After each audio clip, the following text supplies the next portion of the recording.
Hey, my little angels, welcome in. Come on in. You caught me sprawled out on the big comfy couch. But come in, come in. You can't sleep? No? None of Okay, all right. Come on in, come in. Let's get the meditation cushions out. Over there, over there. The hammocks are along that window. All four. 1, 2, 3, 4. And we have the mats, so they're very comfy. And 3 of you will fit comfortably. 4 if you're friendly. The rocking chair is right over here, and 2 of you will fit there. Good, good. And pop the feet up. Excellent. I will get up so you guys can have the cat. No, it's okay. I'm not going to give it up. Thank you. Okay, everybody. And I do have some hardback chairs too. Okay, good. Awesome. Okay, so if you can't sleep, we're going to dispense with the refreshments tonight. But please be comfy. I've got a whole thing of a big pile of throws over there if you want to cover up. Good. Now I need to have this light on so that I can read, but why don't you guys over there? I have all kinds of new sleep masks. Help yourselves, choose one. Of course you can keep it. My pleasure. This is my new little reading nook because I have all my little arts from my favorite stories and books. Yes, thank you. And my little froggy here is keeping me company. So everyone be comfy. And you can put the sleep masks on. And I do know we have some new little angels. Hi guys. Hi. Thank you for being here. You can give it a thumbs up. You can share it. If you just want to sit and comfortably watch, that's okay. That's fine with me. I'm happy for the company. But if you're comfortable commenting, bring the comments. We love that on this channel. I love knowing what you think and what you feel, your ideas, your suggestions, your questions, all of it. I love interacting with you, and I love watching you interact with each other. And when we interact, we take this great big world and go and make it smaller. And that is such a good thing, guys.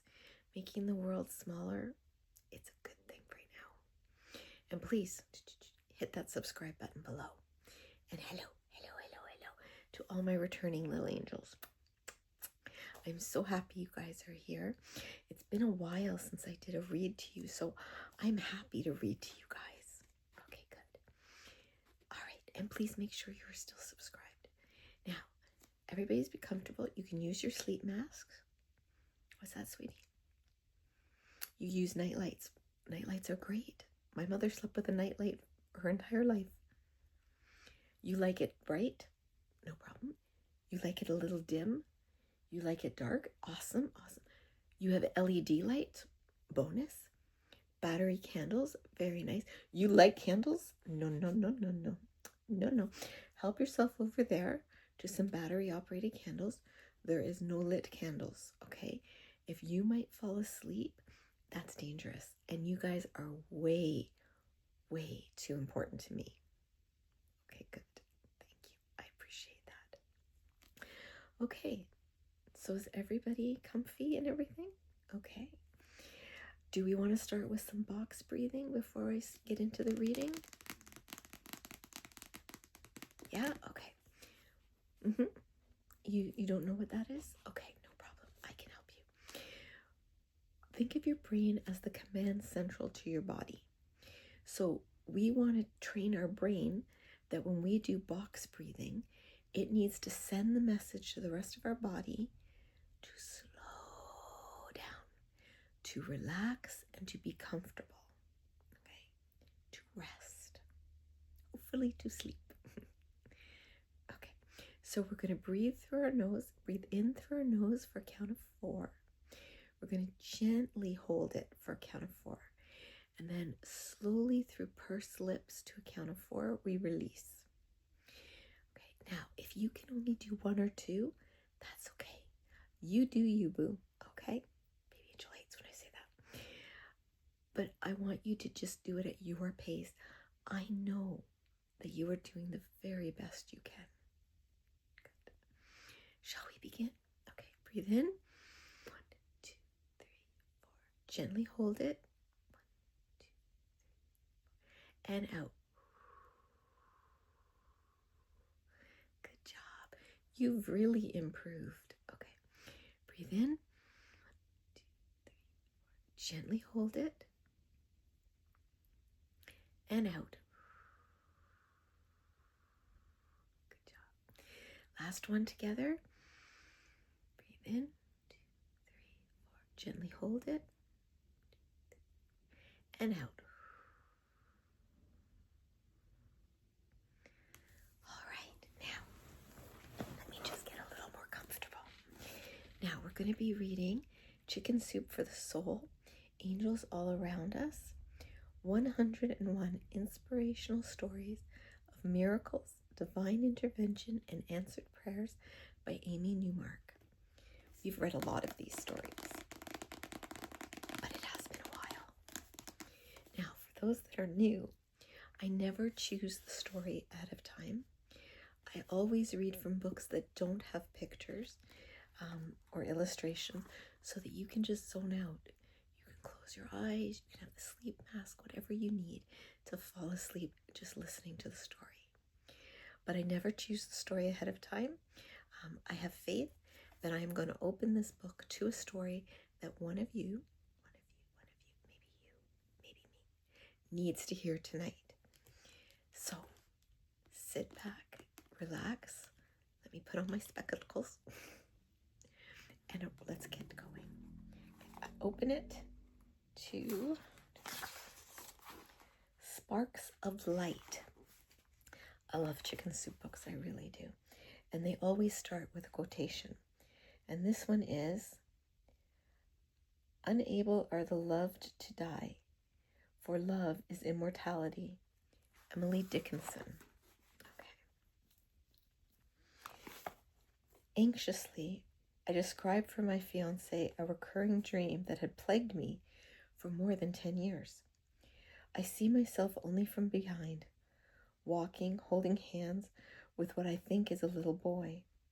The back of the child's short, golden blonde hair sparkles in the sunshine. We cross amber-colored grass and kneel. We're visiting a cemetery. I exhaled deeply and averted my eyes. I know it's my child and the father is gone. Not that he left us or wasn't a part of our lives. I hesitated. He's passed away and we're at his grave. I waited nervously for his reaction. People can dream their worst fears, he suggested with what felt like old soul wisdom. Okay, this confidence calmed me for a time. We married. Then amid years of painful and seemingly hopeless infertility treatments, I came to a bittersweet realization. The dream wouldn't come true if I didn't conceive a child. Finally, we had the miracle of a positive test. We announced the news to his mother right away. Covering her mouth, she inhaled sharply. "Oh no, just a few nights ago I dreamed you gave birth to a beautiful baby girl. I held and rocked her. Angels appeared before me, and one took the baby from my arms. I was about to demand to give her back, but he calmed me. He said she wasn't ready and promised she would be back in 3 months. They disappeared with her." She wiped tears from under her glasses and then quickly pulled her posture upright and smiled. "You know what? Let's forget all that and just be happy." Well, good enough, forget all that. In my 3rd month, I had a miscarriage. The angel was right. She obviously wasn't ready. And also, as predicted, exactly 3 months later, I was pregnant again. Talk of my dream resurfaced. Would it be a boy or a girl? My husband reminded me that his mother's dream came true, and in her dream the baby was a girl. Maybe we had nothing to worry about. It was a girl, a sweet little girl with dark brown hair. 5 months later, wondering why I wasn't taking off all the baby weight, I unexpectedly found myself 2 months along. Blessed indeed. But this time we held our breath. It looked like another girl on the ultrasound. My husband happily noted, "See, girl, your dream isn't real." Born happy and healthy, right on time, in late February, she was fine. Golden hair, peach fuzz for hair. Early August was incredibly hot. Too hot to be pouring concrete for a large driveway. My husband's face was gray as he came inside, sweaty and overheated. He admitted he hurt as if a horse had kicked him square in the chest. He tried a cold shower, but it didn't help. At the emergency room, I was ushered into a small waiting room. When the attendant finally let me see him, he was sporting dozens of tubes and cords. The doctor noted calmly that he was having a heart attack. I stood there dumbfounded. "I don't want to die. Please don't let me die," he pleaded with the doctor. The machine started blaring and I was whisked away. I told myself he was lucky to be in the hospital while having a heart attack. This would be absolutely routine for the doctors. I anxiously waited for the doctor, who finally came in and asked if I wanted them to keep trying. What? I could hardly fathom what he was saying. Do everything possible," I said. He said that Rob needed an immediate heart transplant, which wasn't possible. He had also inhaled fluid into his lungs, and his color was turning bluish. These unbelievable statements ricocheted in my head, but I was in denial. "Maybe you should come and see for yourself," he said, leading the way. I rushed to my husband's bedside. A staff member was straddling him and doing chest compressions. It felt so foreign to see no life in his still face. "Well," the doctor said. I watched for a moment, tears welling in my eyes, and I made the call. The attendant stopped and stepped down. I don't remember how I got home that night.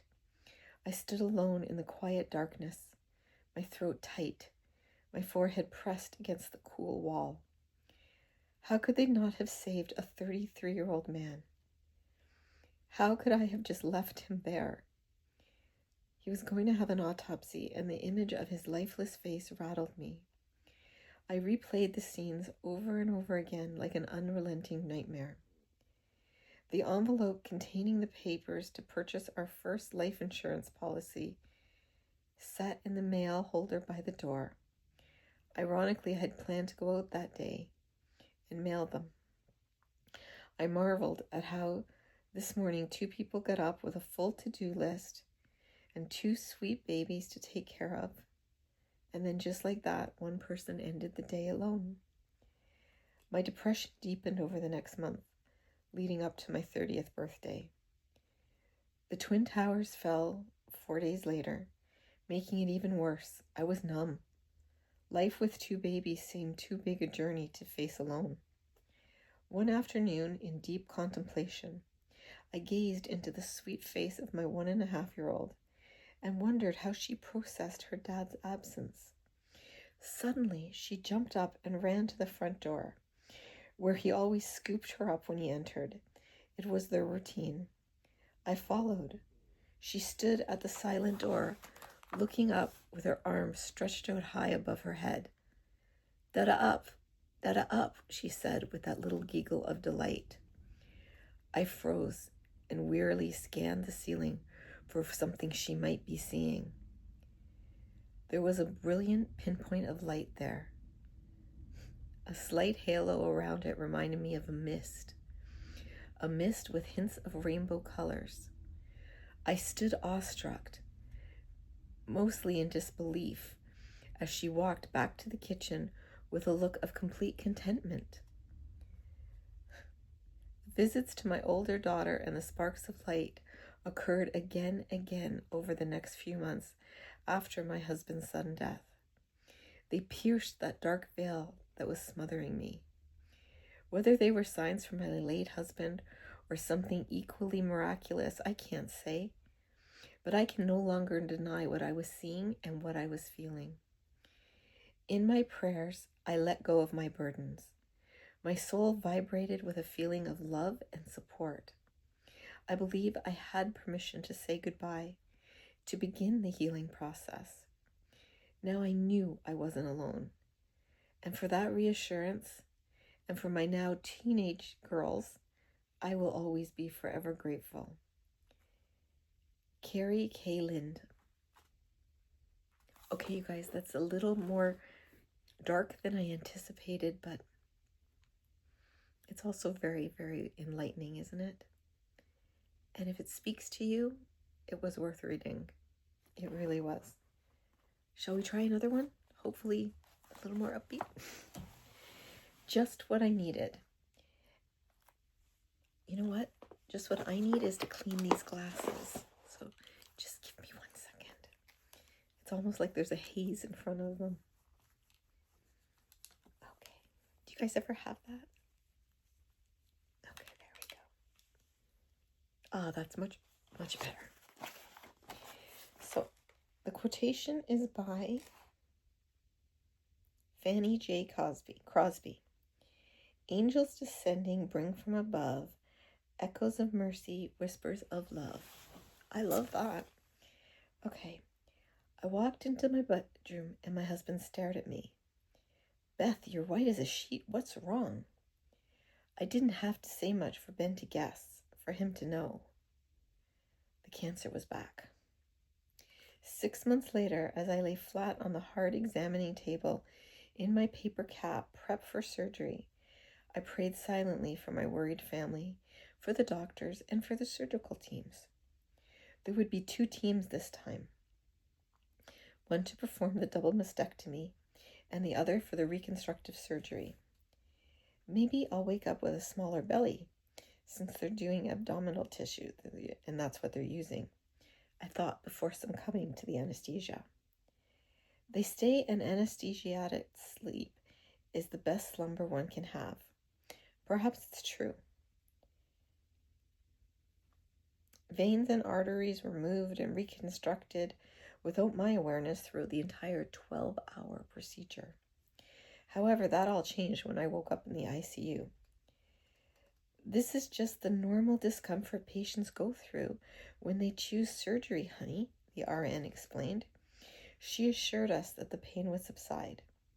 When I went home 4 days later, with 6 drainage tubes going into the pouch that hung around my neck, nothing felt normal or routine. Ron and our daughter April cared for me at home, giving updates to the visiting healthcare workers. I winced. Honey, what's wrong? Ron asked. A pain in my abdomen comes and goes. I'm sure it'll be all right. It was not. Dad, we need to call an ambulance. Mom's worse, my daughter said.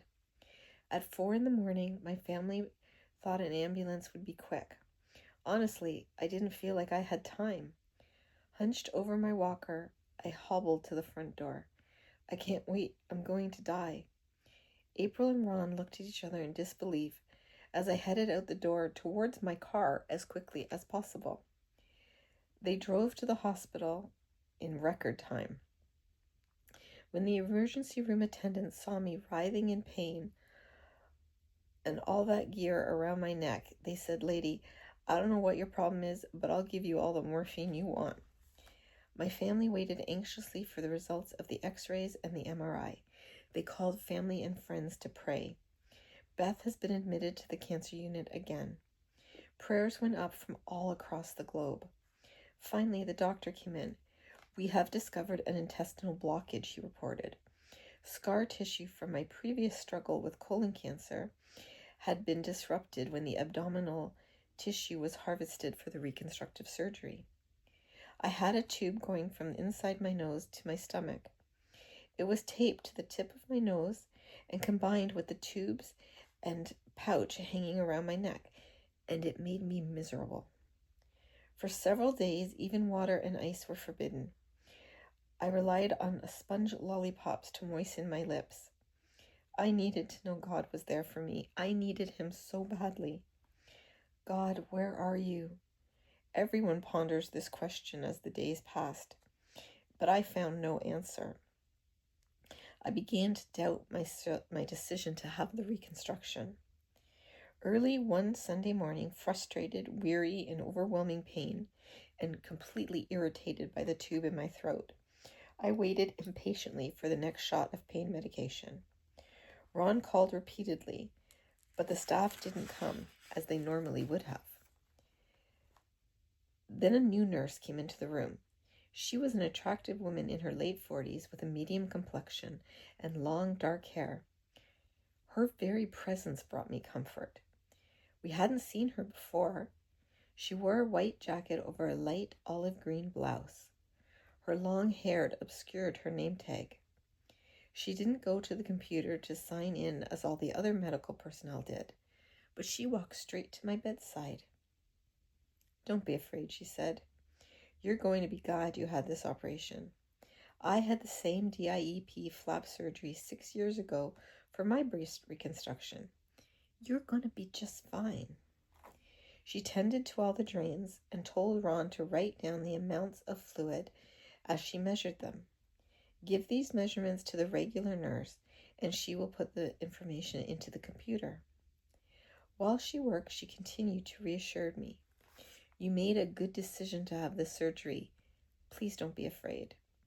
I felt my anxiety and my frustration subside. I will bring you a special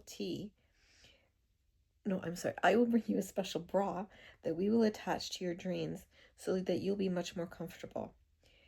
You won't need that pouch pulling around your neck." She left and returned a few minutes later with the bra. She put it on me and folded the rubber tubes into it, attaching each one with Velcro strips. Throughout the 30 minutes that the woman helped me, she encouraged me and told me that I had nothing to fear. She walked to the door to leave, turned around and smiled. "You're going to have a good night's sleep now. Your regular nurse will be here and the pain medication will take place in a few minutes." Just as that door closed, another RN came in. "I'm sorry, what was the name of the nurse that was just in here?" Ron asked. "Oh, I'm so sorry it took me so long to get here," she said. "Another patient pulled out all of their IVs, and it took us all everything we had to get them back in place." "Oh, that's all right. What was the brunette nurse that was just in here? She said she had the same surgery as Beth 6 years ago." She stared at me as if we were crazy. "All of us were working on the other patient. I don't think anyone was available to help you." My husband and I looked at each other. The surprised RN continued. "I don't know if any nurse who has had that surgery. I'm sorry, I'll check around though." She signed into the computer and entered all the information, and she wrote down the information that Ron had written down. That night, I slept the best since I had had the surgery. The next day, we asked every nurse we saw, even the head nurse of the cancer unit, if they knew who the caregiver was and the one who had had the same procedure. No one knew. Even my doctors didn't know. The head nurse said, "I asked all around the hospital, and no one on staff here at the hospital has ever had the same surgery." The mystery woman had brought physical comfort, emotional support, and spiritual peace straight from heaven to me when I needed it most. After that, Ron and I both noticed a change in my spirit, a tranquility, a confidence. Even the atmosphere in my hospital room had changed. We were in awe. I think it was an angel sent from heaven, I concluded. And to my surprise, Ron agreed. Throughout the rest of my health challenge, I had a calm strength and reassurance that had escaped me before that beautiful nurse with the long dark hair visited me. Elizabeth C. Cognally.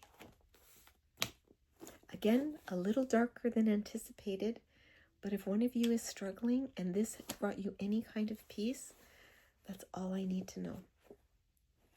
And guys, please drift off.